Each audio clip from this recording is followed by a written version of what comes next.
নমস্কাৰ বন্ধুসকল মই জ্যোতিষী ডক্টৰ নয়নজ্যোতি শৰ্মাই নৱগ্ৰহ জ্যোতিষালয়ৰ তৰফৰ পৰা আপোনালোক সকলোকে স্বাগতম জনাই আজি আমি বৃশ্চিক ৰাশিৰ 2025 বৰ্ষৰ বাৰ্ষিক ৰাশিফল সম্পৰ্কে আলোচনা কৰিব খুজিছো।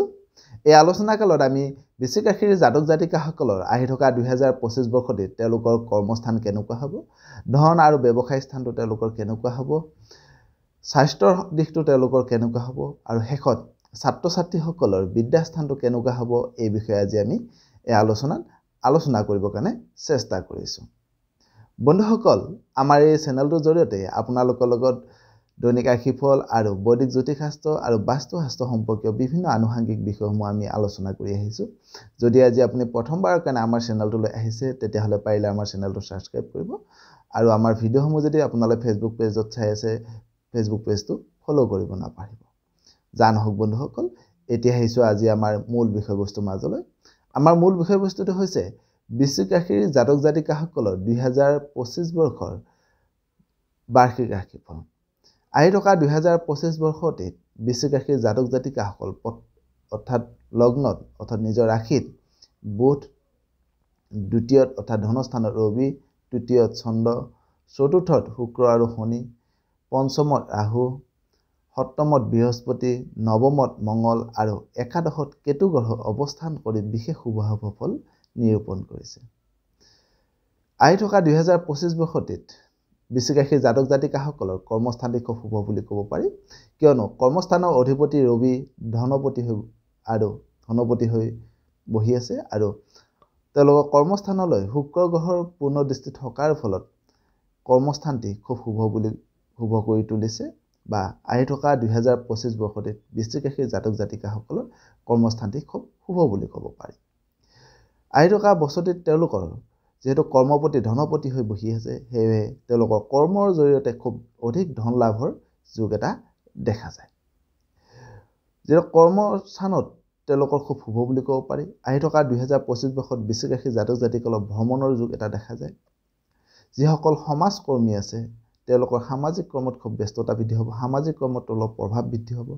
যিসকল ৰাজনীতিৰ লগত জড়িত ব্যক্তি আছে তেওঁলোকৰ ৰাজনৈতিকভাৱে খুব সফলতা লাভ কৰিব পাৰিব বা ৰাজনৈতিকভাৱে তেওঁলোকে আগুৱাই যাব পাৰিব বৃশ্চিক ৰাশিৰ জাতক জাতিকাসকলে। যিসকল বিষয়া কৰ্মচাৰী আছে তেওঁলোকৰ বাবে আহি থকা 2025 বৰ্ষতে খুব শুভ বুলি ক'ব পাৰি। তেওঁলোকৰ কৰ্মত থকা বাধাবোৰ নাইকিয়া হ'ব, তেওঁলোকৰ কৰ্মক্ষেত্ৰত পদোন্নতি হ'ব, নতুন নতুন কৰ্মৰ সন্ধান লাভ কৰিব। যিসকল নিবনুৱা আছে, যিসকল চৰকাৰী চাকৰিৰ কাৰণে তেওঁলোকে বিচাৰি আছে বা চৰকাৰী চাকৰিৰ বাবে তেওঁলোকে পঢ়া শুনা কৰি আছে, তেওঁলোকৰ কাৰণেও আহি থকা 2025 বৰ্ষতে খুব শুভ বুলি ক'ব পাৰি। যিসকল বিষয়া পদোন্নতি বিচাৰি আছে তেওঁলোকৰ কাৰণে আহি থকা বছৰটি পদোন্নতি এটা যোগ দেখা যায়। যিসকল ব্যক্তিয়ে চাকৰিয়াল ব্যক্তিয়ে তেওঁলোকৰ ট্ৰেন্সফাৰ বিচাৰি আছে, ট্ৰেন্সফাৰৰ এটা খুব আহি থকা বছৰটি খুব এটা শুভ বছৰ বুলি ক'ব পাৰি ট্ৰেন্সফাৰৰ ক্ষেত্ৰত।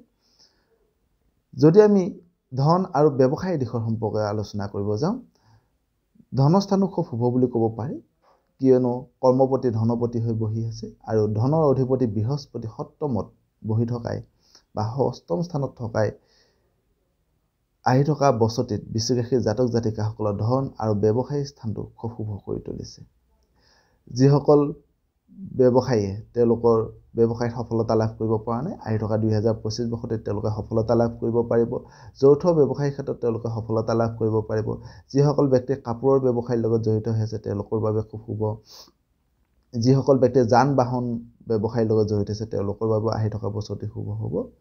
যিসকল টুৰিজিম ছেক্টৰৰ লগত জড়িত হৈছে তেওঁলোকৰ বেছি শুভ হ'ব।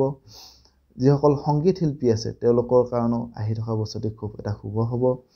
যিসকল পূজাৰ সামগ্ৰী ব্যৱসায় আছে, ঠিকাদাৰী ব্যৱসায়ৰ লগত জড়িত হৈ আছে, হোটেল ৰেষ্টুৰেণ্ট ব্যৱসায়ৰ লগত জড়িত হৈ আছে, বিউটি পাৰ্লাৰ চেলুন ব্যৱসায়ৰ লগত যিসকল জড়িত হৈ আছে তেওঁলোকৰ আহি থকা বছৰটি খুব শুভ বুলি ক'ব পাৰি। যিসকল ব্যক্তি ঔষধ ব্যৱসায়ৰ লগত জড়িত হৈ আছে তেওঁলোকৰ বাবেও আহি থকা বছৰটি খুব শুভ বুলি ক'ব পাৰি। কিন্তু বৃশ্চিক ৰাশিৰ জাতক জাতিকাসকলে আহি থকা 2025 বৰ্ষতে তেওঁলোকৰ সঞ্চয়ৰ ক্ষেত্ৰত অলপ সাৱধানতা অৱলম্বন কৰিব লাগিব আৰু ধন ধান টকা পইচাৰ ইনকাম কৰাৰ ক্ষেত্ৰত অলপমান কষ্ট আহিব পাৰে। এনে এই দুটা ক্ষেত্ৰত সঞ্চয় আৰু ইনকামৰ ক্ষেত্ৰত অলপ সাৱধানতা অৱলম্বন কৰাটো খুবেই ভাল হ'ব। এবাৰ আহিছোঁ স্বাস্থ্যৰ দিশৰ সম্পৰ্কে স্বাস্থ্যৰ দিশটো খুব ভাল বুলি ক'ব পাৰি তেওঁলোকৰ ৰোগ আৰোগ্য হ'ব পুৰণি ৰোগবোৰ নাইকিয়া হ'ব স্বাস্থ্যৰ উন্নতি হ'ব শাৰীৰিক মানসিক স্বাস্থ্য দুটা দিশতে খুব শুভ বুলি ক'ব পাৰি আহি থকা 2025 বৰ্ষটি বৃশ্চিক ৰাশি জাতক জাতিকাসকলৰ একেবাৰে শেষত আহিছোঁ বিদ্যাস্থান সম্পৰ্কে বৃশ্চিক ৰাশিৰ জাতক জাতিকাসকলৰ 2025 বৰ্ষটিত বিদ্যাস্থানটো ছাত্ৰ ছাত্ৰীসকলৰ বাবে বিদ্যাস্থানটো খুব শুভ বুলি ক'ব পাৰি কিয়নো চতুৰ্থত শুক্ৰ আৰু শনি আৰু পঞ্চমত ৰাহু গ্ৰহ অৱস্থান কৰি বিশেষ শুভ কৰি তুলিছে ছাত্ৰ ছাত্ৰীসকলে পৰীক্ষাত ভাল ফলাফল লাভ কৰিব পাৰিব যিসকল ছাত্ৰ ছাত্ৰীয়ে বিদেশত অধ্যয়ন কৰিব খুজিছে তেওঁলোকে বিদেশত অধ্যয়ন কৰিব পাৰিব যিসকল ছাত্ৰ ছাত্ৰী বাহিৰত অধ্যয়ন কৰিব খুজি আছে তেওঁলোকে বাহিৰত অধ্যয়ন কৰিব পাৰিব বিজ্ঞান কলা বাণিজ্য ক্ষেত্ৰৰ ছাত্ৰ ছাত্ৰীসকলৰ বাবে আহি থকা 2025 বৰ্ষটি খুব ভাল হ'ব ইঞ্জিনিয়াৰিং মেডিকেল লাইনৰ ছাত্ৰ ছাত্ৰীসকলৰ কাৰণেও খুব ভাল বুলি ক'ব পাৰি যিসকল সংগীতৰ লগত জড়িত হৈ আছে ছাত্ৰ ছাত্ৰী তেওঁলোকৰ আহি থকা বছৰটিত খুব শুভ বুলি ক'ব পাৰি তথাপিও আপোনালোকে যেটা পঞ্চমত ৰাহু গ্ৰহ অৱস্থান কৰি আছে সেয়ে বিদ্যাৰ ক্ষেত্ৰত অলপ সাৱধানতা অৱলম্বন কৰাটো কিন্তু খুবেই ভাল হ'ব সদহত আহি থকা বছৰটি বৃশ্চিক ৰাশিৰ জাতক জাতিকাসকলৰ লগতে সকলোৰে শুভ হওক মংগলময় হওক তাৰে কামনা কৰি আজি আপোনালোকৰ মাজৰ পৰা বিদায় মাগিছোঁ সৰ্বে ভৱন্তু সুখিনঃ সৰ্বে সন্তু নিৰাময়া সৰ্বে ভদ্ৰাণি পশ্যন্তু মা কষ্টিত দুঃখ ভাগবে ধন্যবাদ